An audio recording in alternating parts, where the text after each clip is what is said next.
अस्सलाम वालेकुम।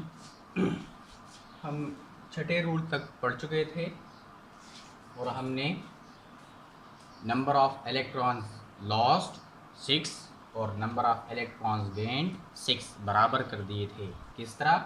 By multiplying oxidation half reaction and reduction half reaction with an appropriate number.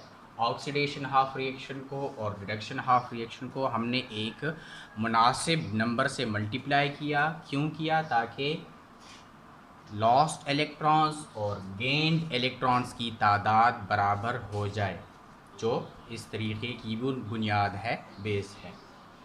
अब हम इन दोनों रिएक्शंस को ऐड करेंगे।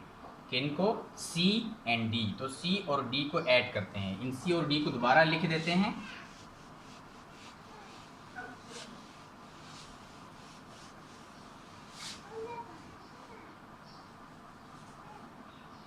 C रिएक्शन क्या था? C था 3 zinc atoms producing 3 zinc ions in the form of zinc nitrate plus 6 electrons। ये था ऑक्सीडेशन ऑफ रिएक्शन।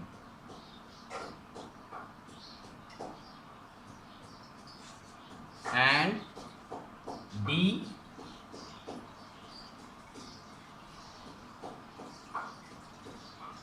क्या है? 2 nitric acid, 2 molecules of nitric acid plus 6 electrons producing 2 molecules of nitric oxide। ये हो गया D, जो कि रिडक्शन को जाहिर करता है, जो कि रिडक्शन को जाहिर करता है। अब हम मज़ीद क्या करेंगे? अब हम ऑक्सीडेशन हाफ रिएक्शन को और रिडक्शन हाफ रिएक्शन को, जिनमें इलेक्ट्रॉन्स गेन्ड, लॉस और गेन्ड बराबर हो चुके हैं, इन दोनों को हमने क्या करना है? ऐड करना है। तो अब हम इनको ऐड करते हैं।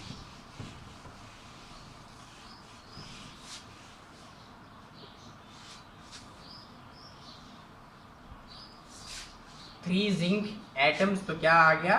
3 जिंक एटम्स जिसमें जिंक पे 0 चार्ज है, और रिएक्टेंट साइड को रिएक्टेंट साइड के साथ ऐड करना है और प्रोडक्ट की साइड को प्रोडक्ट की साइड के साथ ऐड करना है, और जो चीज़ें कैंसिल हो सकती हैं उनको हमने कैंसिल करना है।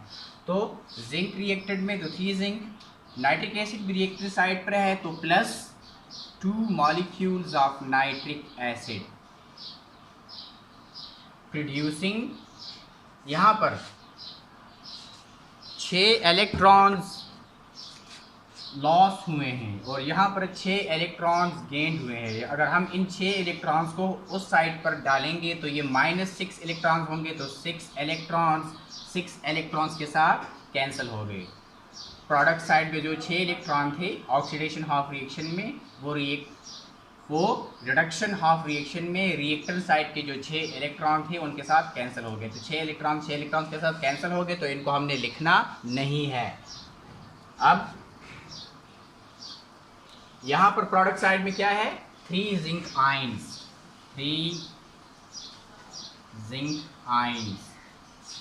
और ये 3 जिंक आइंस कहाँ से प्रोड्यूस हुए हैं? ये 3 जिंक आइंस किस में थे? ये 3 जिंक आइंस जिंक नाइट्रेट में थे। ये जिंक आइंस कहाँ से आए थे? ये जिंक आइंस आए थे इस जिंक नाइट्रेट से। ये जिंक आयन आए थे इस जिंक नाइट्रेट से। तो हम अब जिंक आयन की जगह जिंक नाइट्रेट लिख सकते हैं, क्योंकि ये जिंक नाइट्रेट में जिंक आयन की शक्ल में है और नाइट्रेट आयन की शक्ल में है। तो इसको हम पूरा लिख सकते हैं इस तरह,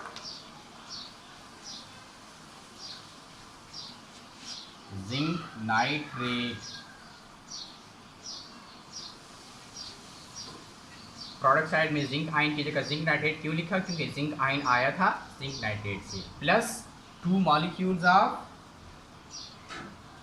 नाइट्रिक ऑक्साइड। अच्छा, अब रिएक्शन काफ़ी हद तक बैलेंस हो गया है।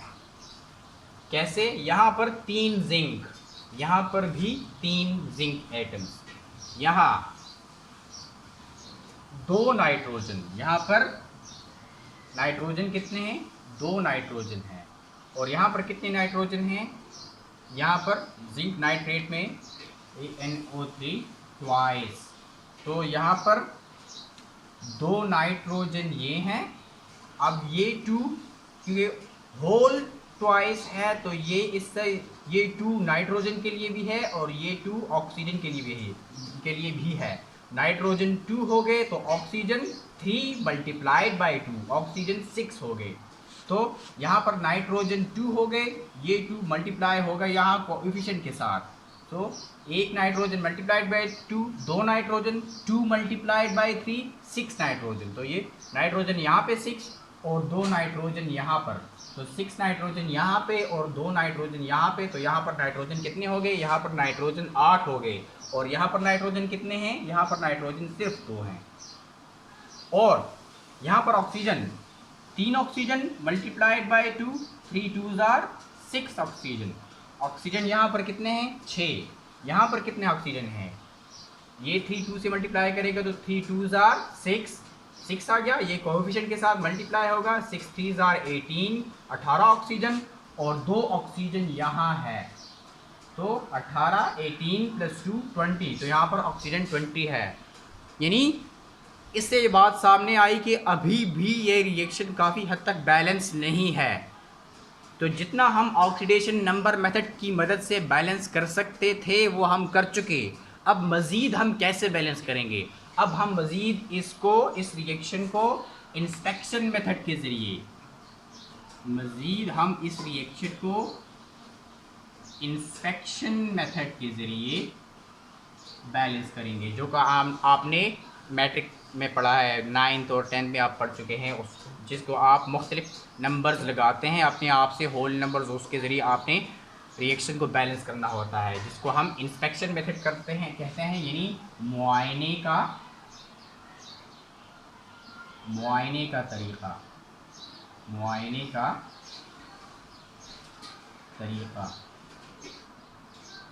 या इसको हम ट्रायल एंड एरर मेथड भी कहते हैं। ट्रायल एंड इस इंस्पेक्शन मेथड को हमने हम इसको ट्रायल एंड एरर मेथड भी कह सकते हैं, यानी सही वो खता का तरीका। सही यानी कोशिश, ट्रायल और ख़ता यानी एरर, यानी आप बार बार कोशिश करेंगे, बार बार कोई नंबर लगाएंगे, हो सकता है वो बराबर हो जाए दोनों साइड पे रिएक्टेंट्स और प्रोडक्ट्स में एटम्स, हो सकता है वो बराबर ना हो, तो इसलिए इसको ट्रायल एंड एरर मेथड यानी सही व ख़ता का तरीक़ा भी कहते हैं। तो अब मज़ीद आपने 7वें रूल की तरफ जाना है और 7वें रूल में आपने इस रिएक्शन को इंस्पेक्शन मेथड के ज़रिए या ट्रायल एंड एरर मेथड के ज़रिए बैलेंस करना है। सो रूल नंबर 7 क्या है? Balance the remaining reaction by trial and error method और इंस्पेक्शन मेथड। तो अब यहाँ देखें, पूरे रिएक्शन में जिंक था, नाइट्रिक एसिड था, जिंक नाइट्रेट था और नाइट्रिक ऑक्साइड था, लेकिन एक चीज़ की कमी है, वो क्या है? वाटर की तरफ बाद में आएंगे, पहले इस रिएक्शन को बैलेंस करते हैं।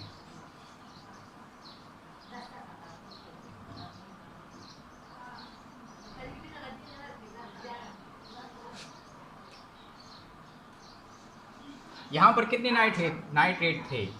NO3, एक नाइट्रेट, NO3 ट्वाइस, 2 नाइट्रेट, और वो ट्वाइस 3 से मल्टीप्लाई हुआ था, तो कितने नाइट्रेट?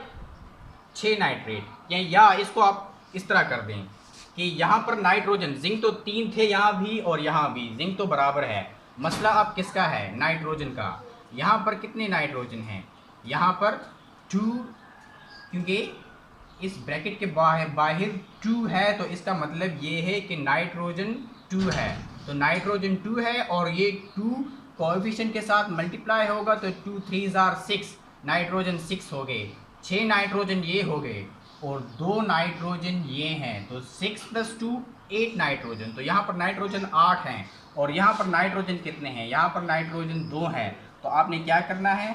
आपने यहाँ भी 8 लिखना है। तो यहाँ पर 6 + 2 8 नाइट्रोजन, यहाँ भी 8 नाइट्रोजन, हाइड्रोजन भी 8 हो गए और नाइट्रोजन भी 8 हो गए। अब यहाँ देखें ऑक्सीजन कितने हैं? 3 ऑक्सीजन और ये 3 मल्टीप्लाई होगा कोएफिशिएंट 8 के साथ, तो 3 8 आर 24। तो यहाँ पर 24 ऑक्सीजन है और यहाँ पर 3 ऑक्सीजन ये 3 मल्टीप्लाई होगा 2 के साथ, तो 3 2 आर 6, 6 ऑक्सीजन हो गए, 6 3 आर 18, तो 18 ऑक्सीजन हो गए और 2 ऑक्सीजन ये, तो 20 ऑक्सीजन हो गए। तो ऑक्सीजन यहाँ पर कितने हैं? 20 और यहाँ पर ऑक्सीजन कितने हैं? 24, 8 3 आर 24। तो ऑक्सीजन भी बैलेंस नहीं है। लेकिन ऑक्सीजन को बैलेंस करने से पहले हम किसको बैलेंस करेंगे? हाइड्रोजन को। यहाँ पर कितने हाइड्रोजन हैं? 8 हाइड्रोजन। और रिएक्टेंट की साइड पे प्रोडक्ट्स पर कितने हाइड्रोजन हैं? प्रोडक्ट्स में हाइड्रोजन हम लिखे नहीं है, लेकिन वो यहाँ क्यों नहीं लिखे? क्योंकि यहाँ पर वहाँ मेन जो स्केलेटन था उसमें वाटर भी था, जो हमने यहाँ नहीं लिखा, तो अब उस वाटर को यहाँ पर लिखिए। तो हाइड्रोजन, वाटर में से हाइड्रोजन भी आ गए। तो यहाँ पर हाइड्रोजन कितने हैं? 2। यहाँ पर हाइड्रोजन कितने हैं? 8।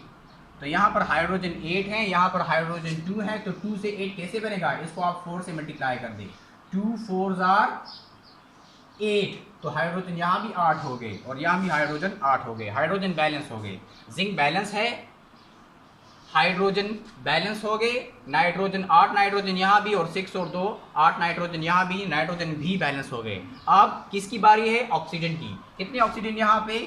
8 3 आर 24, 24 ऑक्सीजन। यहाँ पर 3 2 आर 6, 6 ऑक्सीजन, 6 3 आर 18, 18 ऑक्सीजन।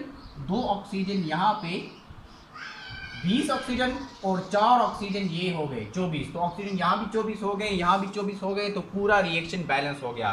तो अब ये रिएक्शन बैलेंस फॉर्म में कैसे है? 3 atoms of zinc react with 8 molecules of nitric acid to form 3 molecules of zinc nitrate plus 2 molecules of nitric oxide plus 4 molecules of water। अगर आप इस reaction को इंस्पेक्ट करेंगे, हर एटम की तादाद, तमाम एटम्स की तादाद को आप रिएक्टेंट साइड में और प्रोडक्ट साइड में इनकी इंस्पेक्शन करेंगे, तो तमाम एटम्स आपको बैलेंस मालूम होंगे। और जब तमाम रिएक्टेंट्स और प्रोडक्ट्स बैलेंस हो गए, तो ये according to the law of mass, law of that is conservation of mass, law of conservation of mass के बिल्कुल मुताबिक हो गया कि कोई मास भी कम या ज़्यादा नहीं हुआ। इस रिएक्शन में हमने कुछ हिस्से को ऑक्सीडेशन नंबर मेथड के ज़रिए बैलेंस किया है, जो मज़ीद बैलेंस नहीं हुआ था उसको हमने आम इंस्पेक्शन मेथड के ज़रिए या ट्रायल और एरर मेथड के ज़रिए बैलेंस किया है। तो ये है एक बैलेंस रिएक्शन।